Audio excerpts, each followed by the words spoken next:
Albert, না Einstein নয়, আমাদের হিন্দি সিনেমার অ্যালবার্ট পিন্টো নয়, কিন্তু এ আসলে এক কিংবদন্তি যে 3 মহাদেশ আর 11টা দেশ পেরিয়েছিল।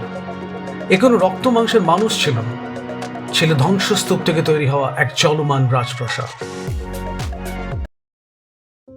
60-এর দশক, সারা পশ্চিমী দুনিয়া তখন হিপি কালচারে মশগুল। সবাই চায় একটা বাঁধন ভাঙা জীবন আর সারা দুনিয়া ঘুরে বেড়াতে। সেই সময় এক ব্রিটিশ অ্যান্ডি স্টুয়ার্ট খুঁজে পেল অ্যালবার্টকে, জীর্ণ, নিঃসঙ্গ, ভঙ্গুর।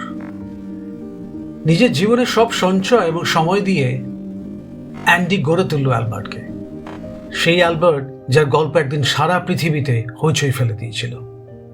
কি ছিল না তাতে? মেহগনি কাঠের ইন্টিরিয়ার, ঘুমানোর জন্য বাঙ্ক আর তাতে নরম বিছানা, দোতলায় আবার observation day, dining hall, reading room, রান্নাঘর, পার্টি করার জন্য মিউজিক সিস্টেম, রেডিও, হিটার, সবুজ আর হালকা ক্রিম রঙের একটি ডাবল ডেকার চলমান রাজপ্রাসাদ।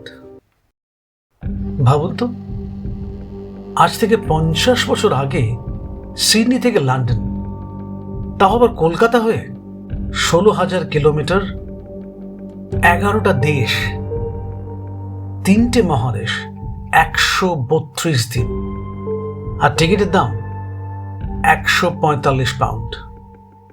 কি বিশ্বাস হচ্ছে না তো? 14 জন যাত্রীকে নিয়ে 1968 সালের 4 অক্টোবর অস্ট্রেলিয়ার সিডনি থেকে যাত্রা শুরু করেছিল অ্যালবার্ট।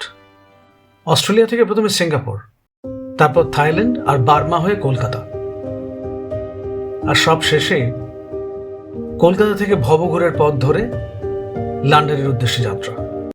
যাত্রীদের জন্য এ ছিল এক উৎসব। প্রথম আকর্ষণ ছিল বেনারসের গঙ্গার ঘাটে সন্ধ্যা আরতি। তারপরে আগ্রা তাজমহল ছুঁয়ে অ্যালবার্ট পৌঁছত তার প্রথম সীমান্তে, পাঞ্জাব পাকিস্তান বর্ডার।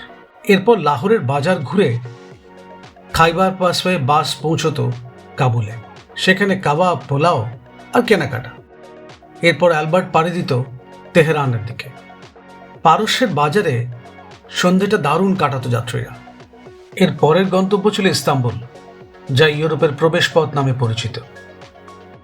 এখান থেকে শুরু হতো ইউরোপের ম্যাজিক্যাল জার্নি।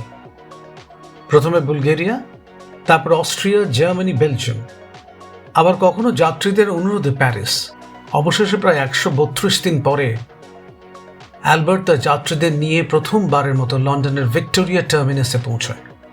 শেষ হয় পৃথিবীর দীর্ঘতম বাস যাত্রা। এই যাত্রার গল্প তখন সবার মুখে মুখে, কখনো পত্রপত্রিকায়, আবার কখনো যাত্রীদের মনে। এভাবে 15 বার কলকাতা থেকে লন্ডন যায় অ্যালবার্ট 1976 সাল পর্যন্ত। এরপর বিভিন্ন কারণের জন্য অ্যালবার্টের চাকা চিরতরের মতো থেমে যায়।